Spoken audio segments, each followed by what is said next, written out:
here to do Shri Buddha Puja. I don't know how many of you have read of Buddha's life and how ultimately he achieved his enlightenment.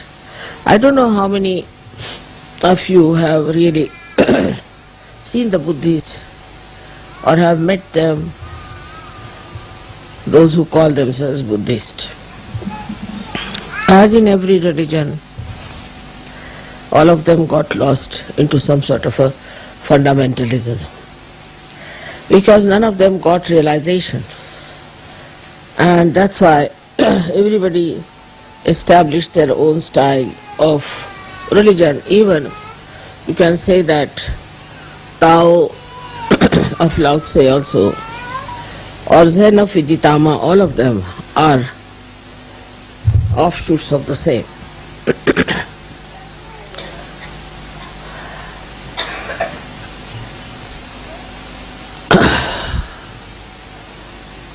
You have to see how he first felt that one has to seek something beyond life. Once we are very much satisfied with whatever we have, because he was a king's son, he had a very nice wife, he had a son, and naturally anybody in that position would be quite satisfied. But he saw a very sick man one day, he saw a beggar, and also he saw a dead man, and everybody crying for that dead person. He couldn't understand how this misery has come, and what is the need to have this misery. So he gave up his family, he gave up his luxuries of life, everything he gave up and went in search of the truth, as many of you have done. He would have been lost also, I would say, because he read all the Upanishads and he read all the books that were possible for him to say what is the truth is. But he couldn't get anything. He took a complete sannyasa, in the sense, as far as the food is concerned, as far as the entertainment is concerned, everything he gave up. And ultimately he was lying under a banyan tree, and suddenly the Adi Shakti gave him realization, because he was so true and was one of the one marked for a special place in the Virata. He had to achieve that. Of course, I need not tell you about his previous lives. Perhaps in so many of my lectures I have already talked about it.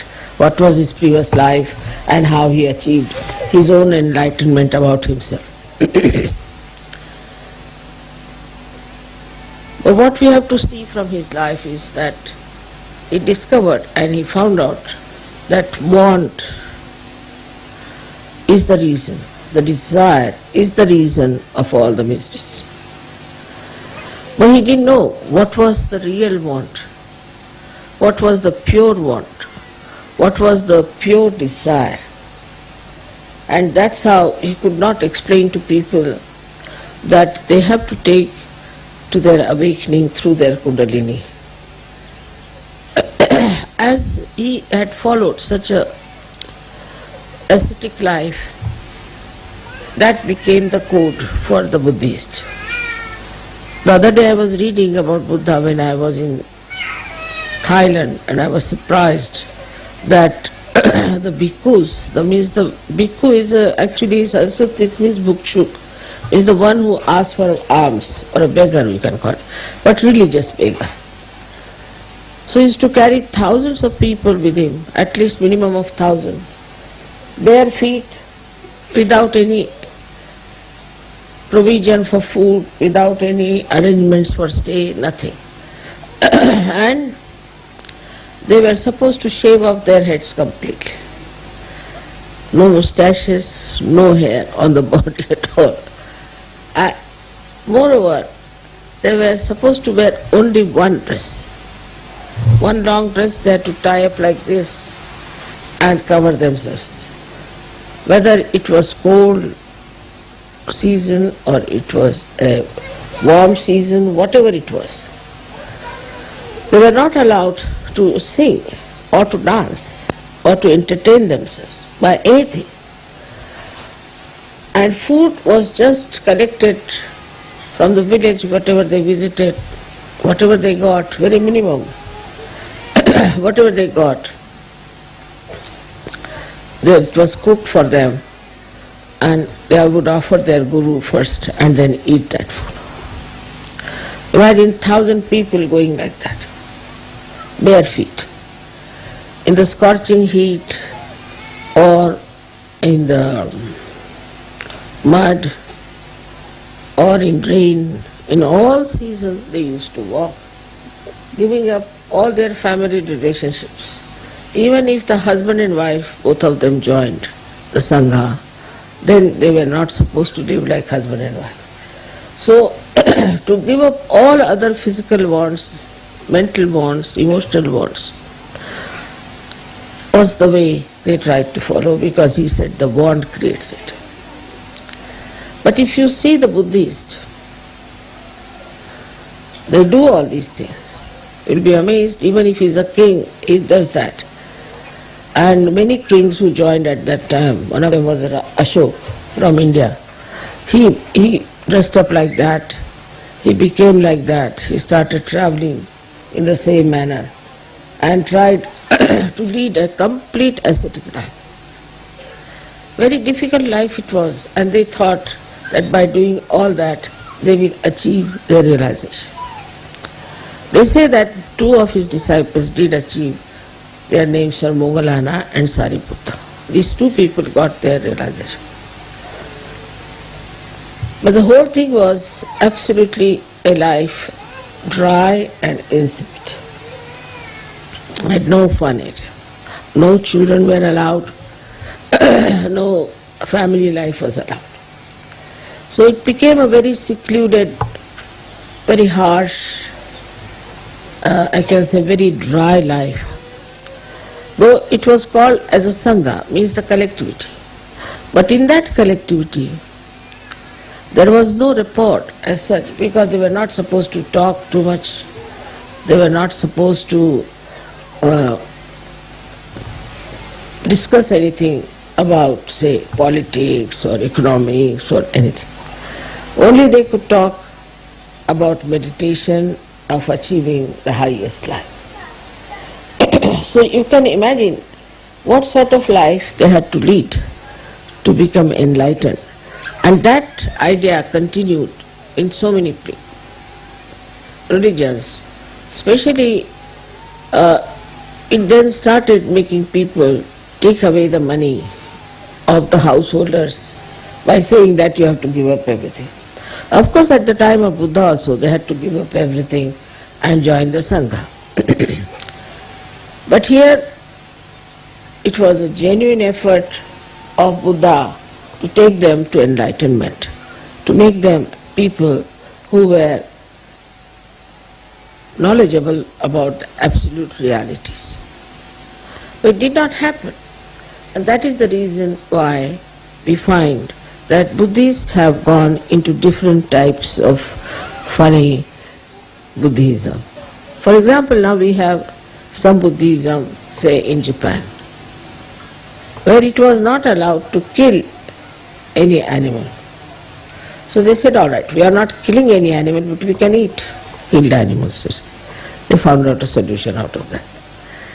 Then also, then they could kill human beings, because it's not allowed to kill animals, but we can kill human beings. So Japanese become experts in killing human beings.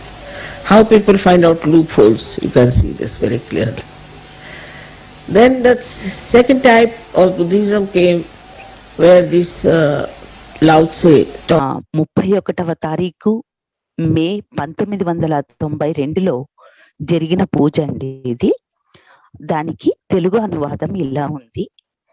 ప్రతి మతంలోనూ అందరూ కూడా ఆత్మ సాక్షాత్కారము పొందనందున ఒక విధమైన మత ఛాందస భావమునకు వారు లొంగిపోయారు. అందువలననే ప్రతి ఒక్కరూ వారి వారి స్వంత మత సిద్ధాంతాలను స్థిరీకరించారు. తావో, జెన్ ఇవన్నీ కూడా అందులో నుంచి వచ్చినవి. బుద్ధుడి బుద్ధుని గురించి చాలా మంది తెలుసుకునే ఉంటాము. బుద్ధుడు మానవ జీవితమునకు అతీతంగా ఏదో కనుగొనాలనుకున్నాడు. అతను ఒక మహారాజ పుత్రుడు.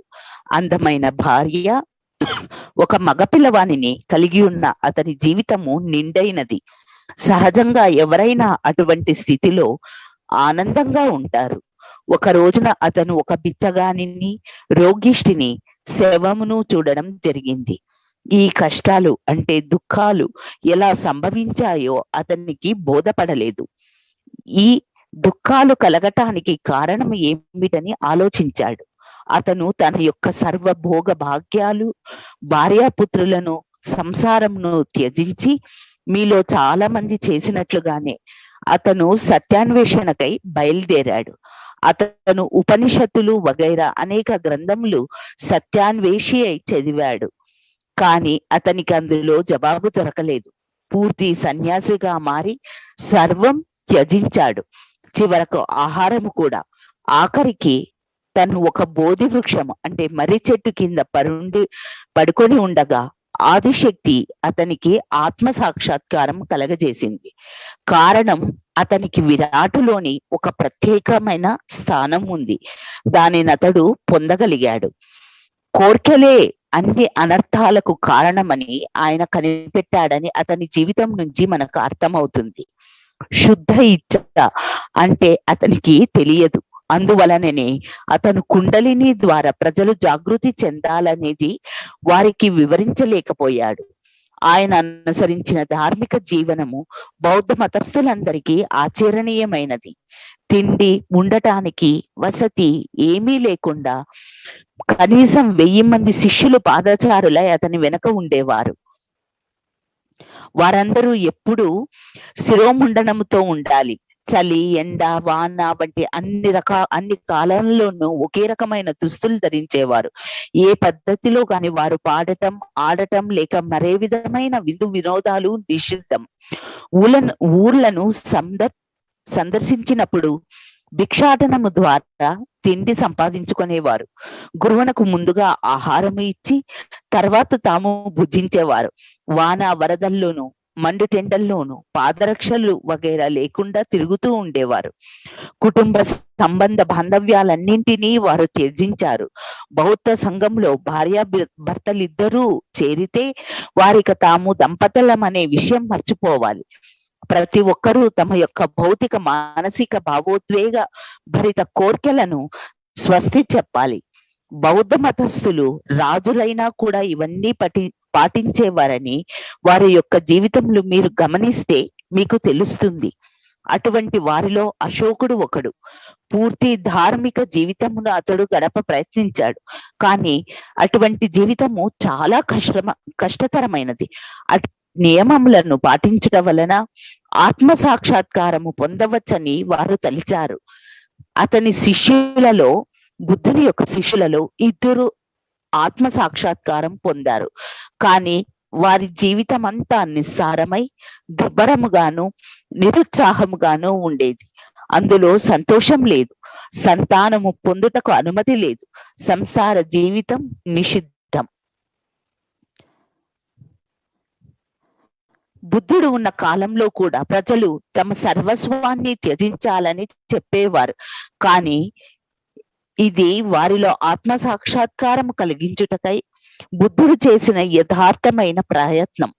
సంపూర్ణ సత్యం గురించి ప్రజలలో జ్ఞానోదయం కలిగించుటకై ఆయన చేసిన కార్యం ఇది. కానీ ఆ తర్వాత బౌద్ధస్తులు ఈ విధంగా జరపలేదు. బౌద్ధస్తులు శాఖోపశాఖలుగా విడిపోవడము మనం చూస్తున్నాము.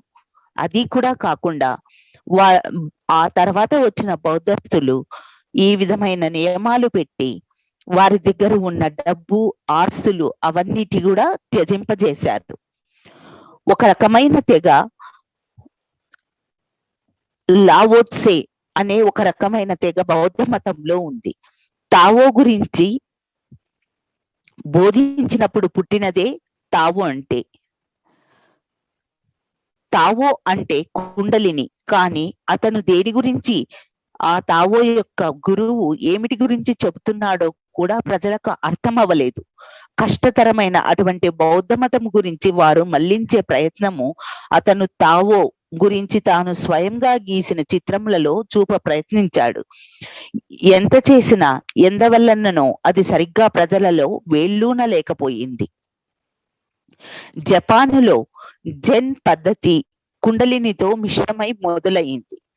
ఈ జెన్ పద్ధతిలో వెన్నుపాము వెనక చక్రముల మీద గట్టిగా కొట్టి కుండలిని పైకి తీసుకుని వచ్చే ప్రయత్నం చేసేవారు. ఈ విధంగా జెన్ పద్ధతిలో కుండలిని జాగృతి పరచుటకు చాలా మొరటు విధానాలను ఆచరిస్తూ ఉండేవారు.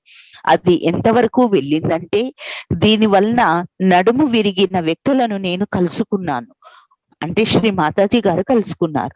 నడ్డి విరిగితే కుండలిని ఎప్పటికీ జాగృతం అవ్వదు. అక్కడ నేను విదితమ జెన్ పద్ధతి యొక్క గురువును కలవడం జరిగింది. ఆయన చాలా అనారోగ్యుడై ఉండుట వలన ఆయన చికిత్స కొరకు నన్ను వారు పిలిచారు. అతనిని ఆత్మ సాక్షాత్కారము కలగలేదని, కుండలిని అంటే అతనికి ఏమీ తెలియదని గ్రహించాను. జెన్ అంటే ఏమిటని అతనిని నేను ప్రశ్నించాను. ధ్యానించడము అని చెప్పాడు. కానీ అతనికి జెన్ ధ్యానం ఎలా చేయాలో తెలియని అయోమయంలో ఉన్నాడు. అనేక శతాబ్దములుగా వారు ఆత్మ సాక్షాత్కారము పొందిన వారు లేరు. ఇలాంటి పరిస్థితిలో మీరు ఊహించండి, ఎటువంటి పరిస్థితుల్లో ఎన్నింటిని త్యజిస్తే ఎలా అన్నింటినీ వదులుకొని ఏ విధమైన జీవితము లేకుండా వాడు ఆత్మ సాక్షాత్కారము పొందటానికే ప్రయత్నించే ఇలాంటి పరిస్థితులలో మీరు దేనిని కూడా త్యాగం చేయవలసిన అవసరం లేకుండా, దేనిని కూడా విడవకుండా ఆత్మ సాక్షాత్కారము పొంది తపస్సులు ధ్యానము మీరు చేయగలుగుతున్నారు. ఎందుకంటే ఆజ్ఞాచక్రంలో బుద్ధుడే తపస్సు అంటేనే ధ్యానం. ధ్యానం కొరకు మీరు ఎప్పుడు ఎలా సంసిద్ధులై ఉండాలో తెలియాలి. ఇది సహజయోగికి అతి ముఖ్యమైన విషయం. మిగతావన్నీ వాటంతట అవే జరుగుతాయి. మీరు ఆధ్యాత్మిక ఉన్నతి పొందదలిస్తే ధ్యానము తప్పక చెయ్యాలి. మీరు శిరోమండనం చేయించుకోవడము, పాదరక్షలు లేకుండా నడవడము, ఉపవాసాలు ఉండటము, సాంసారిక జీవితమునకు దూరంగా ఉండటము ఇవేమీ చెయ్యక్కర్లేదు. మీరు హాయిగా ఆడుతూ పాడుతూ ఆనందంగా కాలం గడపవచ్చు. బుద్ధుడంటేనే బోధ. దాని అర్థము మీ యొక్క కేంద్రీయ నాడీ వ్యవస్థ. ఆ వ్యవస్థ యొక్క శాస్త్రమును గ్రహించటం. దేనిని త్యాగం చేయకుండా మీరంతా ఇప్పుడు బుద్ధులుగా మారారు. ఎందుకంటే ఆయన చేసిన త్యాగములు అర్థరహితమైనవి. అదొక భ్రమ, అభూత కల్పన. మీరు పాటలు పాడితే లేక నృత్యం చేస్తే ఏమవుతుంది? దాని వలన జరిగేది ఏమీ లేదు. కానీ అటువంటి వ్యక్తుల్లో, అంటే బౌద్ధుల్లో ఆ నమ్మకం ఎంత లోతుగా నాటుకున్నాయంటే మీరు వారిని చూసి నిజంగా జాలిపడతారు, దయ చూపిస్తారు. వాళ్ళు తిండి ముట్టరు, పస్తులుంటారు, క్షయరోగుల కన్నా అధ్వానంగా తయారవుతారు. కానీ మీరు చూసుకోండి, మీరు వారిలా కాకుండా ఒక అందమైన గులాబీ పువ్వుల్లా జీవితాన్ని అనుభవిస్తున్నారు. అయినా కూడా మనలోని బుద్ధుని యొక్క తత్వమును కలిగి ఉండాలి. అంటే మనము తపస్సు అంటే ధ్యానము తప్పకుండా చేయాలి. దాని అర్థము మీరు ఉపవాసాలు ఉండమని కాదు. తిండి మీద ఎక్కువ మక్కువ ఉంటే దాని మీద ధ్యాస తగ్గించుకోవాలి, తప్పకుండా ధ్యాస తగ్గించుకోవాలి. సంగీతమును మీరు ఆనందించాలి.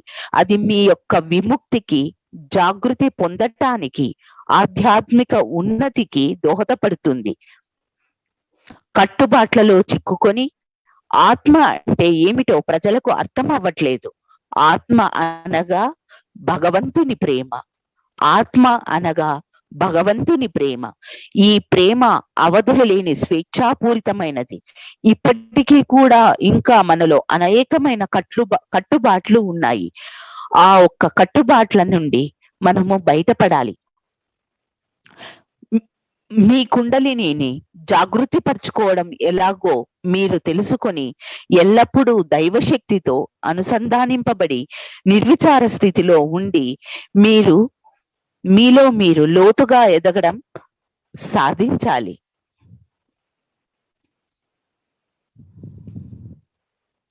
సహజ యోగంలో నేను, నాది అనే చాలా బలమైన కట్టుబాట్లు ఇంకా ఉన్నట్లు నేను గమనిస్తున్నాను. ఈ కట్టుబాట్ల నుండి సహజయోగులందరూ బయటపడాలని నేను ఆశిస్తున్నాను. ఆత్మ విమర్శన, అర్పణ ద్వారా అటువంటి గుణములు మీలో ఉన్నవేమో మీ ప్రయత్నం వలననే అది వీలవుతుంది. మీ కుండలిని వలన మీ యొక్క చక్కని గుణములన్నీ కూడా జాగృతి చెందుతాయి.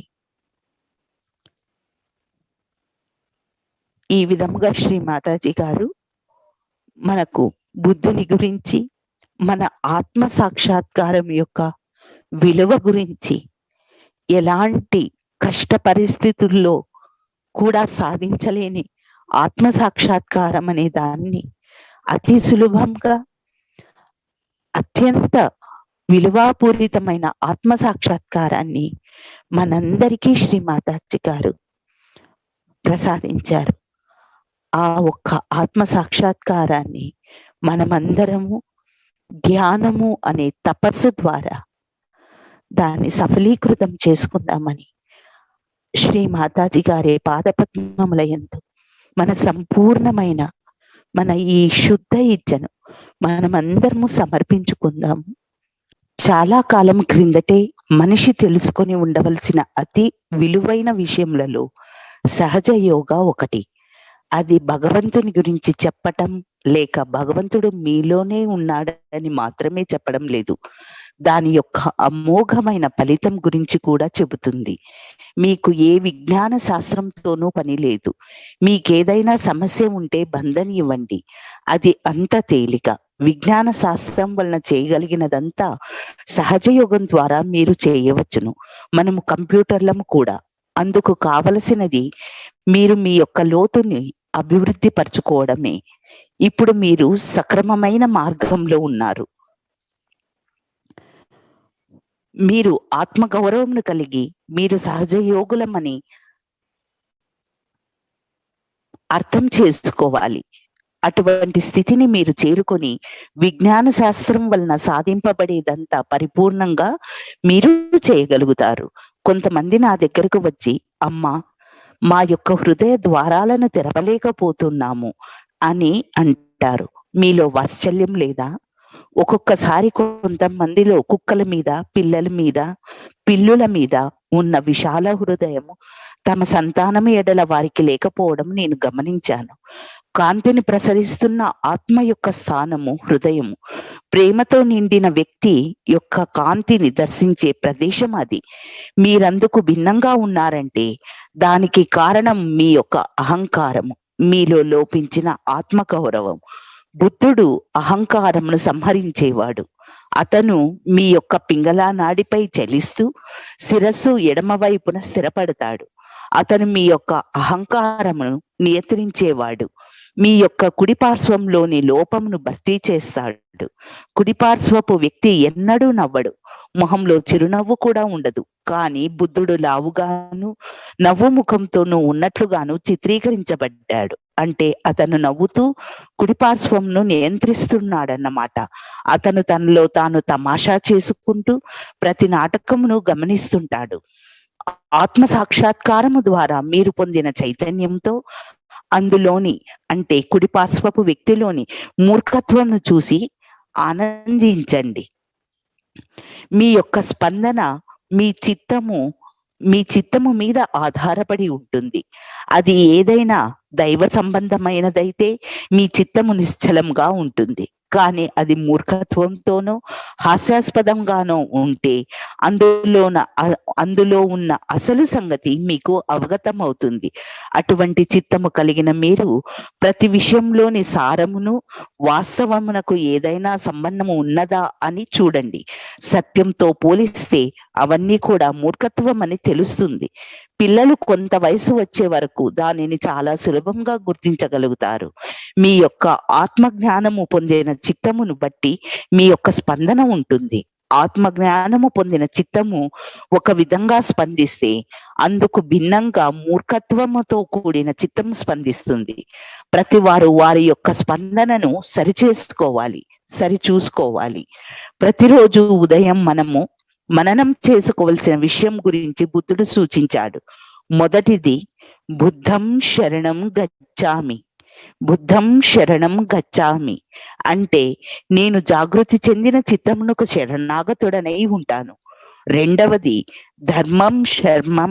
ధమ్మం శరణం గచ్చామి, నా యొక్క ధర్మమునకు నేను లోబడి ఉంటాను. ఏదో చిల్లరగా ఉండే కల్పిత పురాణ మత సంస్థ కాదిది. దానర్థము ధర్మమైన నా అంతర్గత మతమునకు నేను శరణాగతుడై ఉంటాను. ఇక మూడవది సంఘం శరణం గచ్చామి, నేను సామూహికతకు బద్ధుడనై ఉంటాను. అందువలన కనీసము నెలకొకసారైనా విహారయాత్ర రూపంలోనైనా సహజయోగులు కలుస్తూ ఉండాలి. ఆ సంపూర్ణత్వంతో మీరు కూడా భాగస్వాములు. సూక్ష్మమైనది బహుత్తరముగా మారినది. మీరు మీ విరాటులోని ఒక భాగమయ్యారు. ఆ విషయం మీరు తెలుసుకోవాలి. ఆ విధంగా శక్తులన్నీ వేగంగా పనిచేస్తుంటాయి. ఫలానా వ్యక్తి దుష్టుడా కాదా అని మనము గుర్తించగలము. అహంకార లేదా నిరహంకార అని తెలుసుకోగలము. నిజమైన సహజయోగులెవరో, సహజయోగులుగా చెప్పుకుంటున్న వారెవరో గుర్తించి సహజయోగులు కాని వారిని వదిలివేస్తాము. సామూహికతలో మీరు లేకుండా సామూహికత యొక్క విలువను మీరెన్నటికీ అర్థం చేసుకోలేరు. అది మీకు ఎన్నో శక్తులను, ఎంతో తృప్తిని, ఆనందమును కలగచేస్తుంది. అందువలన ప్రతి ఒక్కరూ సహజయోగంలో ముందుగా సామూహికతకు ప్రధానం ఇవ్వాలి. ఏదైనా లోపమున్నప్పటికీ కూడా మీరు సామూహికతతో ఏకమవ్వాలి. సామూహికతతో ఒక్కరిగా ఉన్న మీరు ఎవరిని ఆక్షేపణ చెయ్యనక్కర్లేదు. ఇలాగ ఉన్నాడు లేక అలాగా ఉన్నాడని వ్యక్తులలో లోపములకై అన్వేషణ చెయ్యకండి. లోపములకు సంబంధించినంత వరకు మిమ్మల్ని మీరు పరిశీలించుకోండి. సహజయోగము అత్యంత అనుభవంతో కూడి ఉంది. కారణము ఇది పరిపూర్ణ సత్యము. ఈ శక్తులు, అవగాహన, వాత్సల్యభరిత ప్రేమ, వీటన్నిటితో మీరు మీ మీద నమ్మకం ఏర్పరచుకోవాలి.